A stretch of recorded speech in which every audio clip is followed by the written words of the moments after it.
Hello students, last lecture में हमने पढ़ा था डाइलेक्ट्रिक कांस्टेंट, जिसे रिलेटिव परमिटिविटी बोला था, और Coulomb's law and vector form of Coulomb's law. और आज के लेक्चर में पढ़ने वाले electric field intensity and electric field lines.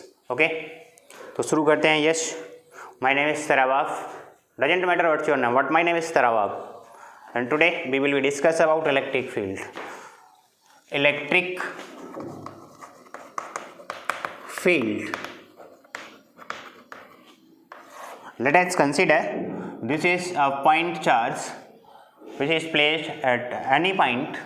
इस point charge के अराउंड का जो फील्ड और एरिया है, जिसमें हम कोई दूसरा चार्ज लेके आएंगे तो वो कोई फोर्स एक्सपीरियंस करेगा, अट्रैक्शन या रिपल्सन। तो इस वाले एरिया को जिसमें कोई दूसरा चार्ज अट्रैक्शन या रिपल्सन फील करता है, उसको हम बोलेंगे इलेक्ट्रिक फील्ड। ओके, तो हम इसे डिफाइन करेंगे। The field oblique space around a charge where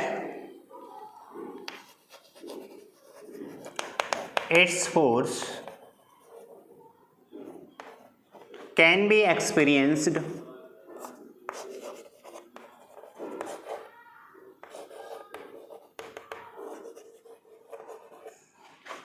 by other charge।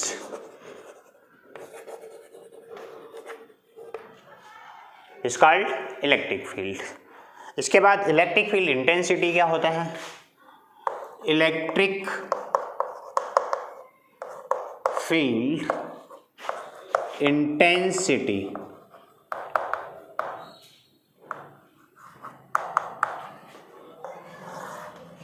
Electric field intensity at any point in electric field. Electric field के किसी भी पॉइंट पर electric field intensity electric field की strength के बराबर होगी। जितना इलेक्ट्रिक फील्ड है उतनी इलेक्ट्रिक फील्ड इंटेंसिटी होगी। अगर इलेक्ट्रिक फील्ड नहीं है तो इलेक्ट्रिक फील्ड इंटेंसिटी नहीं होगी। ओके, तो यहाँ पे लिखेंगे electric field intensity at any point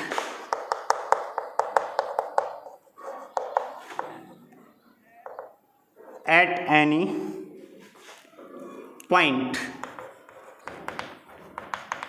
in electric field is the strength of electric field at that point where EF stand for electric field। Okay, अब अगर इसे हम मैथमेटिकली फॉर्म में लिखें, मान लीजिए हमने यहाँ पे कोई टेस्ट चार्ज रख दिया Q0 किसी इलेक्ट्रिक फील्ड में, तो ये कोई ना कोई फोर्स एक्सपीरियंस करेगा। मान लिया हमने कि ये F फोर्स एक्सपीरियंस कर रहा है, और ये फोर्स पर यूनिट टेस्ट चार्ज, उसको हम बोलेंगे इलेक्ट्रिक फील्ड इंटेंसिटी, क्योंकि यहाँ पे जितना ज़्यादा फोर्स एक्सपीरियंस करेगा उतनी ज़्यादा इलेक्ट्रिक फील्ड इंटेंसिटी है। ओके, और इलेक्ट्रिक फील्ड इंटेंसिटी को हम इसे डिनोट करते हैं, तो इसे मैथमेटिकली फॉर्म में लिखेंगे। It is defined as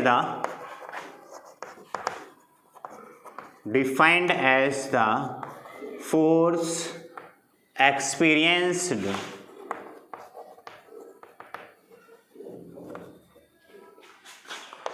per unit test charge,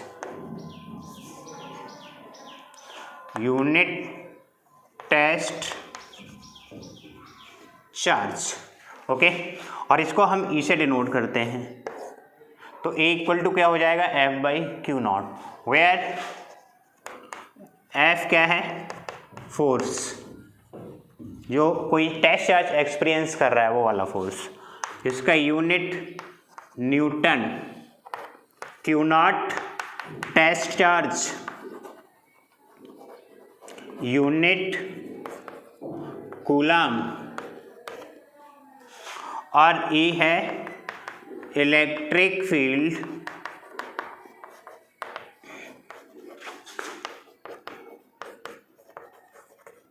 intensity, unit newton per coulomb. और electric field intensity vector quantity है, इसे आप लिखेंगे ये वेक्टर क्वांटिटी है। ओके, इसके बाद डायमेंशन कैलकुलेट अगर हम इसकी करें, डायमेंशन ऑफ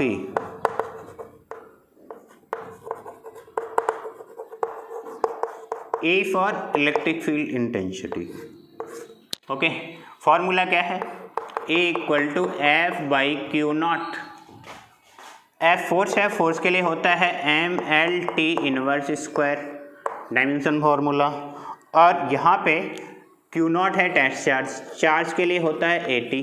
जब इसे हम T को ऊपर लेके जाएंगे और A को ऊपर लेके जाएंगे, कैलकुलेट करेंगे तो यहाँ पे आएगा ml t inverse Q A inverse. Okay, इसे आप अच्छे से नोट करिए। इसके बाद हम पढ़ते हैं electric field intensity due to a point charge.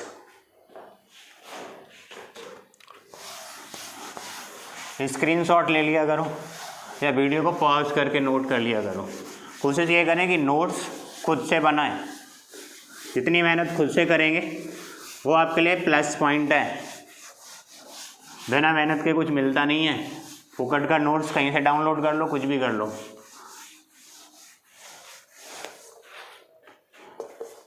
Okay, next heading है electric field intensity due to a point charge. Electric field intensity due to a point charge.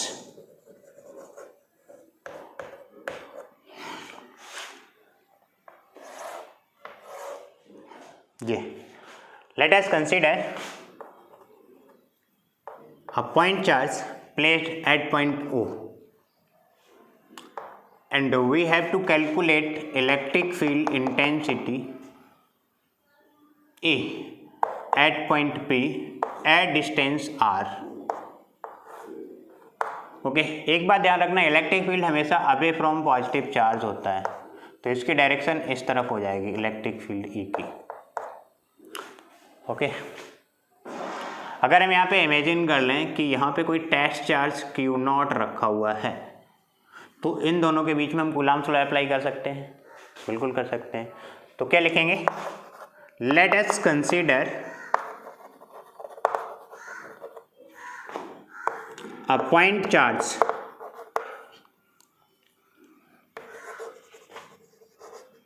Q placed at point O, and we have to calculate electric field intensity at point P. We have to calculate electric field intensity at point P at distance R from point charge Q। Okay, हमने क्या imagine किया, एक test charge Q naught point P पर रखा हुआ है। Imagine a test charge Q naught at point P। Therefore, according to Coulomb's law, इन दोनों के बीच में हम Coulomb's law अप्लाई करेंगे। According to Coulomb's law क्या हो जाएगा, F equal to 1/4 pi epsilon naught into Q naught by R square. Okay, what electric field intensity at point P, अभी आपने फॉर्मूला पढ़ा था, E equal to F by Q naught. क्योंकि test charge यहाँ पे क्यू नॉट है, ये कोई ना कोई फोर्स एक्सपीरियंस करेगा, तो इलेक्ट्रिक फील्ड इंटेंसिटी क्या हो जाएगी, बट वी नो दैट, आप क्या जानते हो, electric field intensity at point P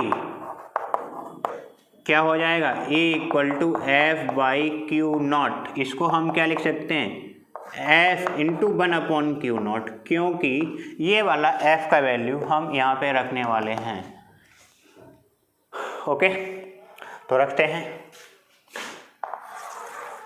जब वैल्यू पुट करेंगे तो E इक्वल टू कितना हो जाएगा, 1/4 pi epsilon naught into Q naught by R square, Q naught by R square into 1 Q naught, ये वाला, ये एफ का वैल्यू पुट कर दिया और 1 क्यू नॉट ये हो गया, Q naught cancel out to Q naught, E equal to 1/4 pi epsilon naught into Q by R square, ये हो गया final formula electric field intensity due to a point charge का। इसे आप अच्छे से नोट करिए, स्क्रीनशॉट लीजिए। फिर उसके बाद हम रेक्टेंगुलर कंपोनेंट निकालते हैं इसके, rectangular component of electric field intensity due to a point charge. Okay,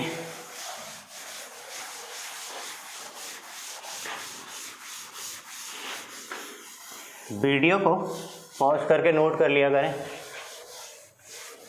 कभी कभी मेरा मन करता है कि नोट्स पीडीएफ में ना डालें, क्योंकि जब पीडीएफ में नोट्स डाल देंगे तो आप लोग वहीं से सीधा नोट्स करोगे डाउनलोड और खुद मेहनत नहीं करोगे। और ध्यान रखना, आगे वही जाता है जो मेहनत करता है, नहीं तो बस सब सोचते रहते हैं। सोचने से अगर हो जाता ना सब कुछ, तो जितने बड़े बड़े नेता हैं सबसे मैं अपने कपड़े धुलवाता। समझ गए ना? देखिए, रेक्टेंगुलर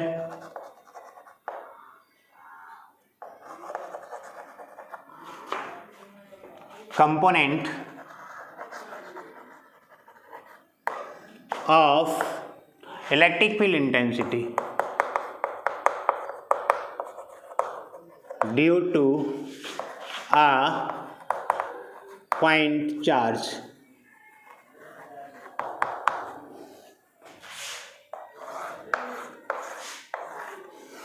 रेक्टेंगुलर कंपोनेंट के लिए हमें क्या करना पड़ेगा? सबसे पहले कार्टेशियन प्लेन ड्रॉ करेंगे इस तरह से।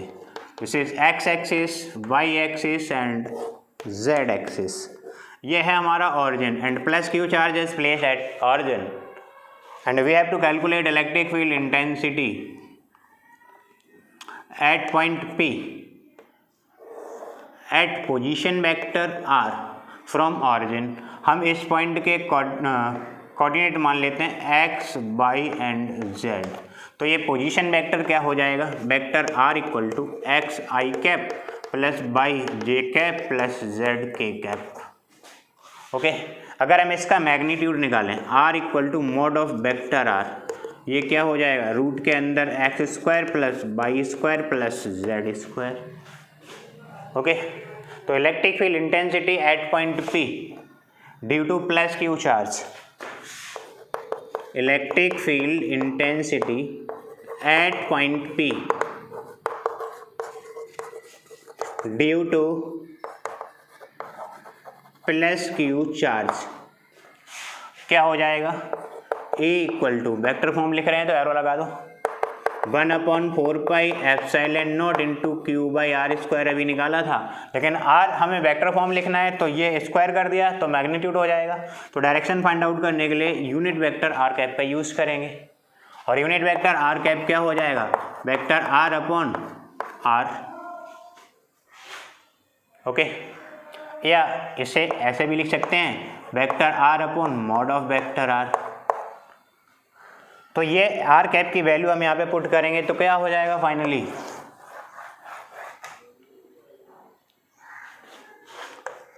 ए equal to 1/4 pi epsilon naught into Q by R square, और ये वेक्टर आर अपॉन आर। इसे क्या लिखेंगे? Vector A equal to 1/4 pi epsilon naught into Q by R cube into vector R. अब देखिए, हम यहाँ पे ये वेक्टर आर और आर का वैल्यू पुट करते हैं। Vector A equal to 1/4 pi epsilon naught into Q by R. Are का वैल्यू क्या है? रूट के अंदर x square plus Y square plus Z square. Root का मतलब होता है पावर 1/2 और यहाँ पे क्या है? Whole power 3 Y square plus Z square. इसकी होल पावर 3/2 हो जाएगा। और वेक्टर आर का वैल्यू कितना है? X i cap plus y j cap plus z k cap. अब हम इसे अलग अलग मल्टीप्लाई करके इस वाली पूरी वैल्यू का अंदर मल्टीप्लाई करेंगे। Vector A equal to 1/4πε0 into q x upon x square plus Y square plus Z square की होल पावर 3/2। ओके, और ये आई कैप सेम केस ऐसे ही बाई के साथ हो जाएगा। 1/4πε0 into Q by divided by x square plus Y square plus Z square की whole power 3/2 और जे कैप। ओके, अब बाई जेड कंपोनेंट क्या होगा, प्लस यहाँ पे लिख देता हूँ मैं 1/4πε0 into q Z divided by x square plus Y square plus Z square और के कैप। इस तरह से अब देखिए ये एक्स एक्सिस के अलोंग इलेक्ट्रिक फील्ड इंटेंसिटी हो गया, ये वाई एक्सिस के अलोंग हो गया और ये जेड एक्सिस के अलोंग। तो अब अगर हम इन कंपोनेंट्स को एक्स एक्सिस के अलोंग लिखना चाहें, ई एक्स कितना हो जाएगा 1/4πε0 into q x divided by x square plus Y square plus Z square की whole power 3/2। Same case y axis के along 1/4πε0 into Q by divided by x square plus Y square plus Z square whole power 3/2। Okay, z axis के along E z equal to 1/4πε0 into q Z divided by x square plus Y square plus Z square whole power 3/2। ये rectangular component हो गए electric field intensity due to a point charge के लिए। इसका screenshot लीजिए। उसके बाद हम पढ़ते हैं इलेक्ट्रिक फील्ड लाइंस।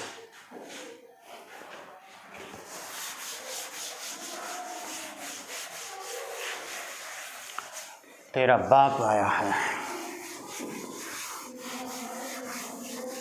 अरे ये मेरा नाम है, अपने ऊपर मत ले लेना यार, बाप बाप करता रहता है, ठीक है ना।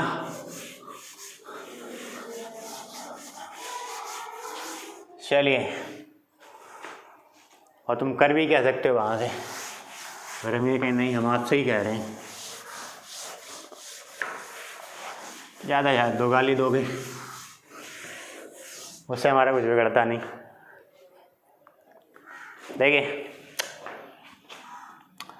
Electric field lines, electric field lines, electric field lines emerge from positive charge and merge at a negative charge. ये पॉजिटिव चार्ज है, यहाँ से इमर्ज होंगी मतलब निकलेंगी आपके घर के लिए, हैं? ऐसा है क्या? ऐसा तो बिल्कुल भी नहीं हो सकता, क्योंकि आप कोई चार्ज थोड़ी हो। उसके बाद मर्ज एट नेगेटिव चार्ज, इस तरह से। तो इसका मतलब ये है कि इलेक्ट्रिक फील्ड अगर दोनों पॉजिटिव और नेगेटिव चार्ज पास पास रख दें तो पॉजिटिव टू नेगेटिव हो जाएगा। देखो अवे फ्रॉम पॉजिटिव और टूवर्ड्स नेगेटिव, ठीक है ना। तो हम क्या लिखेंगे, पहला statement, electric field lines emerge from, electric field lines emerge from positive charge and merge at negative charge। Okay, और एक बात ध्यान रखना, ये जो अगर कंडक्टिंग सरफेस है तो इलेक्ट्रिक फील्ड लाइन उसके परपेंडिकुलर डायरेक्शन मतलब नॉर्मल डायरेक्शन में होंगे। तो सेकंड स्टेटमेंट क्या रहेगा, देखिए ये वाले इसकी परपेंडिकुलर है इसके, इसका मतलब ये नहीं कि चार्ज के परपेंडिकुलर नहीं, जो कंडक्टिंग सरफेस है उसके नॉर्मल डायरेक्शन में है। Electric field lines EFL stand for electric field lines, always normal to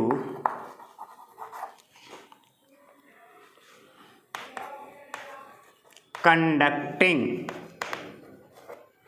surface. Okay, अब अगर यहाँ पे हम दोनों सेम चार्ज प्लेस करते हैं, पॉजिटिव और पॉजिटिव, ओके, तो यहाँ पे इलेक्ट्रिक फील्ड लाइंस कुछ इस तरह से दिखेंगे आपको।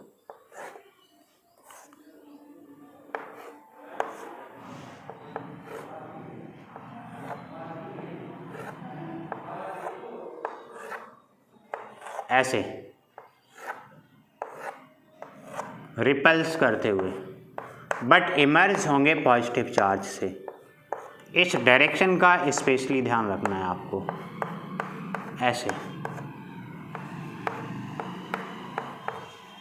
अगर यहाँ पे दोनों नेगेटिव चार्ज हो जाएं, ये भी नेगेटिव है और ये भी नेगेटिव है, तो क्या हो जाएगा? कंडीशन सेम रहेगी,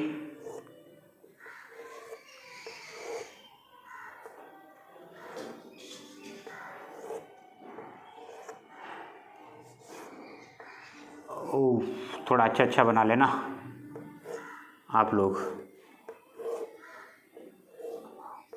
हम तो कुछ भी करें, हमारा क्या।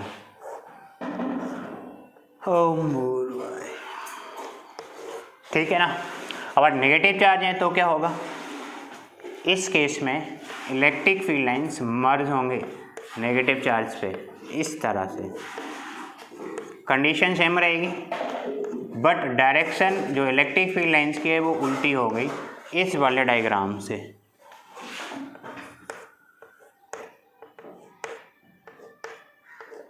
इस तरह से। अब अगर यहाँ पे एक पॉजिटिव और नेगेटिव चार्ज पास पास रखे हो तो क्या हो जाएगा? मान लीजिए एक पॉजिटिव है और दूसरा नेगेटिव है, तो इलेक्ट्रिक फील्ड देखो away from positive charge, away from positive charge मतलब इमर्ज हो रही है इलेक्ट्रिक फील्ड लाइन पॉजिटिव से और मर्ज हो रही है नेगेटिव पे, और ये भी ऐसा ही होगा। एक बात ध्यान रखना, ये जो इलेक्ट्रिक फील्ड लाइन्स हैं वो कंडक्टिंग सरफेस के नॉर्मल डायरेक्शन में होनी चाहिए, इस तरह से। अब इस तरह से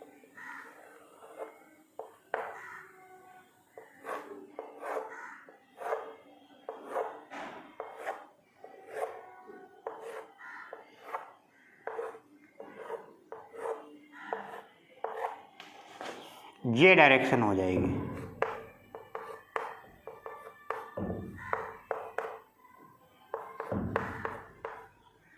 सॉरी, उल्टी हो गई, अब सही है। इस तरह से। अब अगला स्टेटमेंट ये भी है कि जो इलेक्ट्रिक फील्ड लाइंस है ना वो लार्ज स्पेस में स्प्रेड करेंगे, मतलब फैलेंगे इस तरह से। देखो यहाँ पे कम स्पेस है तो पास पास में, ज़्यादा स्पेस है तो फैल गई, यहाँ कम स्पेस है तो पास पास में, ज़्यादा स्पेस है तो फैल गई। तो अगला स्टेटमेंट रहेगा हमारा, electric field lines are spread in large space, और इलेक्ट्रिक फील्ड लाइंस कभी इंटरसेक्ट नहीं करती हैं, क्योंकि अगर ये यहाँ पे इंटरसेक्ट कर जाएंगी तो इलेक्ट्रिक फील्ड की डबल डायरेक्शन हो जाएगी, जबकि इलेक्ट्रिक फील्ड की डायरेक्शन एक ही होती है, पॉजिटिव टू नेगेटिव। ओके, तो अगला स्टेटमेंट रहेगा, electric field lines never intersect to each other because at intersection point electric field have double direction, which is impossible. Okay, because at intersection point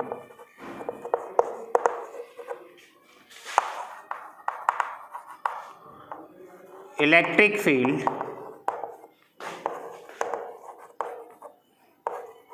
have dual direction, which is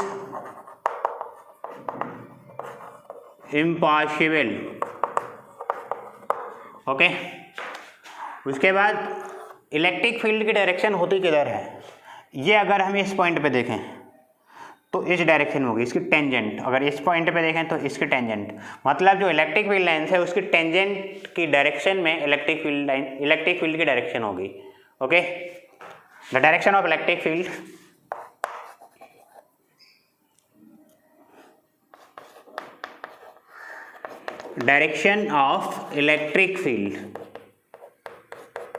along the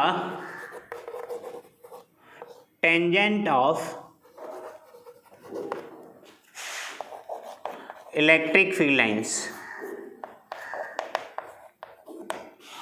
okay आज के lecture में हम इतना ही पढ़ेंगे, उसके बाद अगले lecture में पढ़ेंगे electric dipole movement and electric field intensity due to electric dipole. Okay thanks, जय हिंद।